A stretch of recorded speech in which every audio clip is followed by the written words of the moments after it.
여러분 안녕하십니까. 2019년 3월 15일 금요일 신문사설 비평을 시작하겠습니다. 먼저 탈북단체와 관련해서 조선일보는 한 정부가 탈북단체 억압한다고 미국이 비판하는 세상의 제목의 사설에서 언론자유 침해와 운영비 마련의 어려움에 대해서 얘기하고 있습니다. 그것이 뭐 어떤 단체든 한국 내에 주권을 가진 국민이라면 헌법이 보장한 정치, 사상, 언론, 표현의 자유가 당연히 보장돼야 합니다. 그러나 운영비 마련의 어려움과 관련해서는 사회단체 운영비는 원칙적으로 스스로 마련해야 하죠. 정권에 가깝다는 이유로 특정한 단체가 재정을 지원받아온 게 잘못입니다. 주택 정책 관련해서 조선일보는 다주택자와 전쟁한다며 국토부 장관은 3주택자라니, 동아일보는 집값 잡겠다는 국토부에서 아파트 쇼핑한 장관 후보자 라면서 국토부 장관 후보자를 비판하고 있습니다. 만약 이것이 사실이고 만약 그 세 채를 보유하는 과정에서 불법이 있었다면 장관 후보 인사청문회 전에 사실은 형사처벌 대상이 되어야 하는 것이죠. 설령 불법이 아니라고 하더라도 현재의 그 문재인 정부 주택 정책의 방향에서 놓고 봤을 때 후보로서 자격이 없다. 따라서 후보는 자진 사퇴하거나 정부는, 청와대는 후보자 자격을 박탈하는 것이 옳다, 이렇게 생각합니다.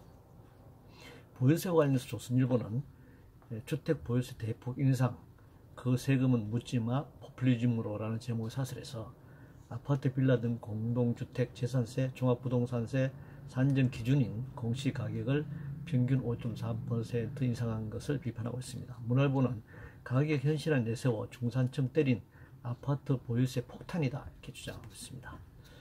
전체적으로 조세 부담률 높이는 측면에서 보유세도 당연히 인상해야 합니다. 단순히 집값을 낮추기 위한 정책의 수단이 아니라 주택 공공성 강화 정책의 일환으로 추진돼야 한다고 생각합니다. 민주노총에 대한 공격을 하고 있습니다. 중앙일보는 이번엔 사장실 난동, 민주노총의 폭력 엄단하라 제목의 사설에서 민주노총 산하 금속노조, 대우조선 지회 노조원들이 변광용 거짓시장 집무소를 점거하고 난동을 벌였다. 한국경제신문 이번엔 대우조선 노조의 사장실 난동 법치 위기다, 이렇게 주장하고 있습니다. 그 내용에는 대우조선 지회 노조원들이라고 이렇게 쓰면서 제목은 민주노총 폭력, 사장실 난동 이렇게 뽑아서 민주노총 중앙집행부가 마치 그런 게 한 것처럼 이렇게 만들어가죠. 한국경제신문은 법치위기다, 이렇게 주장하고 있습니다. 왜 그렇게 됐는가? 현상이나 결과, 이전엔 원인, 그 결과 나타난 원인에 대해서도 말해야 하는데 그것은 쏙 빼고 지금 결과만 가지고 얘기를 하고 있습니다. 공기업을 재벌에게 갖다 바치는 정책은 대한민국 민주공화국 헌법을 위배하는 위헌 행위라고 할 수 있습니다. 재벌에게 공기업을 갖다 바치는 행위는 헌법 11조 2항에 우리나라 헌법은 특수한 집단은 허용되지 않는다라고는 위헌 조항이죠. 그것이 원인입니다. 민주노총 산하 조직 그런 일에 대해서 민주노총 폭력 운운하는 것은 과도한 민주노총 흠집 내기다, 이렇게 생각합니다. 시장 점거 과정에서 그런 폭력적인 어떤 충돌이 있었다면 그것은 사법적 판단을 받을 수밖에 없겠지만, 그러나 그 원인에 대해서 명확하게 얘기해야 한다. 불법 촬영과 관련해서 중앙일보는 디지털 성폭력 심각성 드러낸 연예인 불법 촬영이다. 동아일보는 몰카 일당과 유착 의혹, 경찰총장 누구인가, 이렇게 지적하고 있습니다. 중앙일보는 정확하게 불법 촬영이라고 했습니다만 동아일보는 몰카라고 표현했는데 몰카가 아니라 불법 촬영이죠. 범죄입니다. 연예인을 앞세운 자본의 이윤 극대화, 전 세계 마약과 연결된 문제, 경찰, 검찰, 정치권과 정치 세력과 결탁한 구조적이고 불법적인 이 문제, 이번 사건의 구조적 본질에 대해서 파헤쳐져야 한다. 단순히 그 몇몇 연예인들의, 해당 연예인들의 윤리 도덕적인 문제만으로 이것이 처리돼서는 안 된다, 이렇게 생각합니다. 민정수석에 대한 공격이 계속되고 있습니다. 중앙일보는 지금까지 이런 민정수석은 없었다라는 제목의 사설에서 장관 후보들 의혹이 잇따르고 있고 고질병이 된 부실 검정, 책임막중한 조국 수석 사과 대신 자기 정치에 몰두한다. 진보의 아이콘인가 무능과 무책임의 상징인가 이렇게 비판하고 있습니다. 장관 후보 검증 등에 문제가 있는 부분은 민정수석이 당연히 책임져야죠. 특히 이 민정수석이 국토부장 후보의 경우를 보면 민정수석 자신의 개인 재산을 기준으로 장관 후보를 지금 기준을 설정하고 있지 않나라는 의혹이 들고 있습니다. 그래서 장관 후보의 자산 축적이나 자산의 규모, 주택 보유 상황 이런 기준이 지금 굉장히 문제로 드러나고 있는데 이건 민정수석이 책임져야 될 문제입니다. 민정수석 개인의 재산 문제에 대해서도 대통령이 문제 삼을 필요가 있겠다 이렇게 생각합니다. 그 사회적 기준을 정하는 데 있어서 말이죠. 건강보험 관련해서 동아일보는 건강보험 적자 청구서 내밀기 전에 새는 곳간부터 막아라 라는 제목의 사설에서 건강보험 재정이 8년 만에 적자로 돌아섰다. 지출이 수입을 1778억 원 앞질렀다. 건강보험 적립금은 20조 6천억 원에 달한다. 이렇게 지적하고 있습니다. 한국경신문은 문재인 케어 장기 재정 추계 외면 직무유기 아닌가. 매일경신문은 문재인 케어 지속 가능성 냉철하게 다시 따져보라 라고 비판하고 있습니다. 그런데 적립금이 20조 원인데 한 해 1,700억 원 정도 적자가 났다. 이걸 과도하게 부각시키는 것은 좀 과도한 주장입니다. 설령 적립금 자체가 마이너스라면 정부 예산 지원을 통해서라도 건강보험 재정을 확대해야 합니다. 건강보험 재정이 단순히 국민들의 부담, 주머니를 덜어서 이 건강보험을 적용을 확대해야 된다는 보장은 없습니다.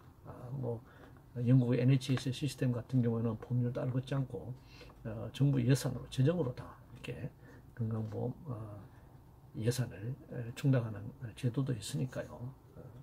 정부의 재정 지원 필요하다 생각합니다. 구조개혁 관련해서 한국경신문은 구조개혁 없이 추경, 토건만으로 경제 살릴 수는 없다 라고 주장하고 있습니다. 그런데 어떤 구조개혁이냐가 문제죠. 민영화를 중심으로 한다든가 노동자 정리를 전제로 한다든가 규제 폐기를 전제로 하는 그런 신자유주의 구조개혁이라면 실패의 반복일 뿐이다. 오늘날 이 저성장의 문제, 이 경제 불평등의 문제가 바로 이런 앞에서 거론한 신자유주의 경제정책의 결과물이기 때문에 그렇습니다. 하기가 자본주의 자체의 모순 때문에 어떤 정책을 편다고 하더라도 현재의 자본주의 모순은 해결되지 않을 것이다 이렇게 생각합니다. 한일 관계 관련해서 매일경신문은 한일 갈등의 기업인들이라도 이성적인 목소리를 내야 한다 이렇게 주장하고 있습니다. 이성적인 목소리라는 것이 한일 관계 과거를 덮고 가자. 이건 매우 논리성적이죠. 과거 없는 현재나 미래는 없습니다. 일본 지역주의 침략과 침탈에 대한 일본 정부의 공식적인 사과와 반성 없이는 한 발짝도 밀어나갈 수 없는 것이 현실이죠. 그것이 이성적인 것입니다. 학과 관련해서 매일경신문은 문이과 칸막이는 시대착오다. 제목의 사설에서 경제사회 인문학과 융합돼 혁신과 가치를 만들어내야 한다. 당연히 칸막이 없어야죠. 그렇다고 학문적 토대까지 없어서는 안 될 것입니다.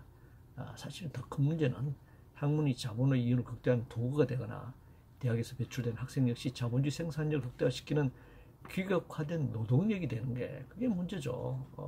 인간의 인권과 존엄과 역시 다 사라지는 하나의 상품으로 대학이 학생들을 배출시키고 노동력을 재생산해내는 그런 곳이라면 이런 학문에 칸막이 있냐 없냐, 융합이냐 아니냐를 떠나서 근본적인 의문을 제기할 수밖에 없다 이렇게 생각합니다. 대북 정책 관련해서 문화일보는 미국 관계없이 밀고 간다. 문 대통령 속내라면 큰일이다 주장하고 있는데요. 한미 상호 방위 조약이나 한미 주둔군 지휘 협정 등 한미 동맹과 그리고 이 강력한 유엔 제재 속에서 한국은 한치 오차 없이 미국의 동료에 움직여 왔죠. 미국과 공조 없이 독자적인 게 뭐가 있는지 묻지 않을 수 없습니다.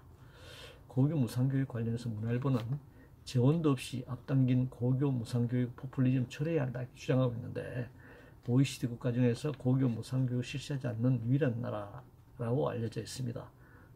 이게 먼저 이걸 먼저 부끄러워할 일이지 고교 무상교육 포퓰리즘이다 이렇게 주장하는 것은 굉장히 시대착오적인 주장이다.